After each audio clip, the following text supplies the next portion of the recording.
Қорғау деген нәрсе, құрметті жандылық, бұл өте үлкен нәрсе.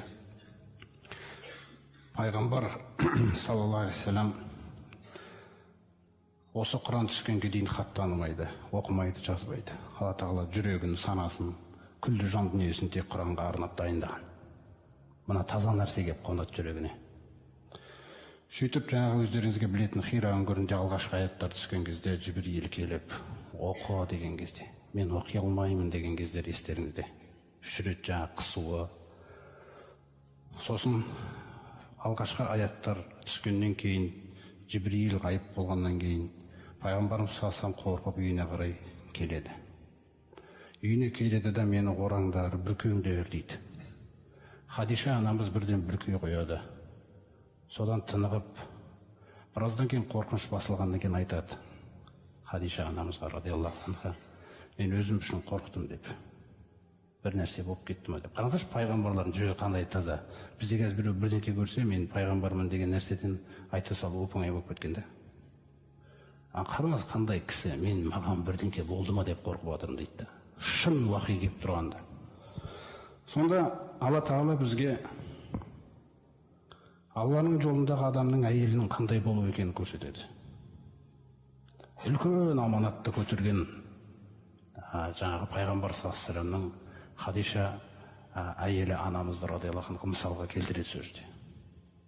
Сонда Хадиша анамызды қараңыздар. Мен маған бірдеңке болды ма деп қорқтым дейді. Сонда Хадиша анамыз Аллахпен ант етемін дейді. Аллах тағала сізді ешқашан қорламайды. Туысқандық байланыстарды осы ауылда байланыстырып жүрген кім? Сіз.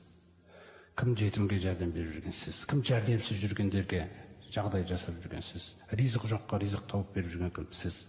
Қонақтарды құрметтейтін кім? Сіз. Осы ауылдағы ең шыншыл, ең аманатты кім? Сіз. Сізді Алла тағала ешқашан қорламайды дейді. Жәрдемді көріп отырсыз, қалай беріліп отырды? Адамға керек жәрдемші. Сонда Хадиша анамызды қараңыздар қандай. Күллі халық мені сол әуелгі кезде жәрдемсіз тастап қойғанда Хадиша маған жәрдем берген дейді. Соқтан әйел кісілерде жаңағындай сезімнен гөрі кішкене ойланса ақылдың сөзі шығады. Ойланбай бірден айтсақ сезімнің, көңіл қалаудың сөзі шығады.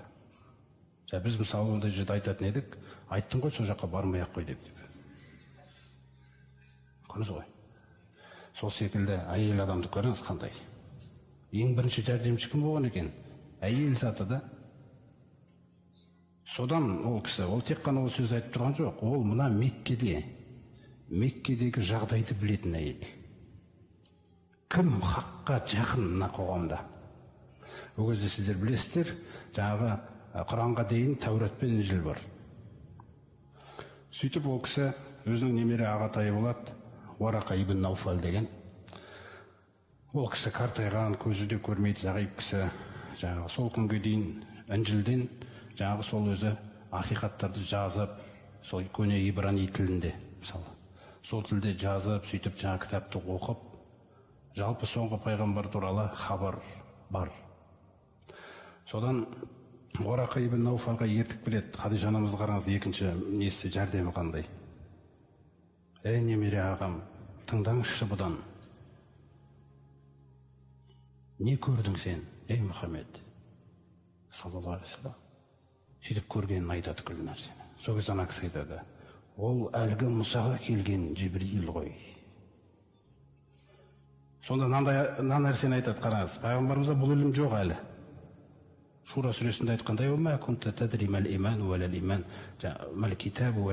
сен әлі кітаптың не екенін, иман не екенін әлі білмеген едің дейді.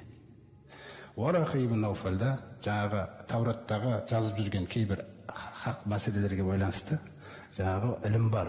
Сонда ол кісі айтады, шіркін-ай, тірі болсам ғой мен, қауымың сені шығарып жіберетін күні.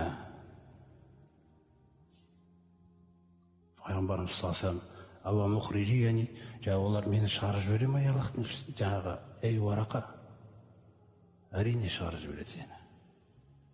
Сен секілді қайсы бір пайғамбар қай заманда келген болса, міндетті түрде қауымынан дұшпан табылған дейді ғой.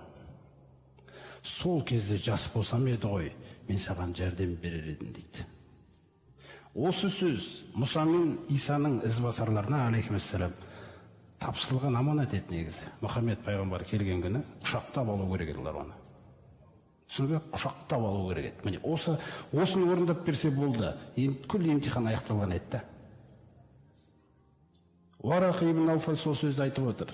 Жас болсам ғой сол күні шіркін, мен саған керемет жәрдем берер едім деп, алайда көп ұзамай ол кісі қайтыс болып кетеді. Өте кәрі жаста еді да. Алайда пайғамбарымыз салсам түсінді, иманның жолы оңай жол емес. Сол секілді жаңа Хадиша анамыздың осы несіне қарасаңыздар, үлкен нәрсе, үлкен сабақ жатыр да. Жәрдем беру деген нәрсе. Күйеуінің ойын, пікірін сыйлауда.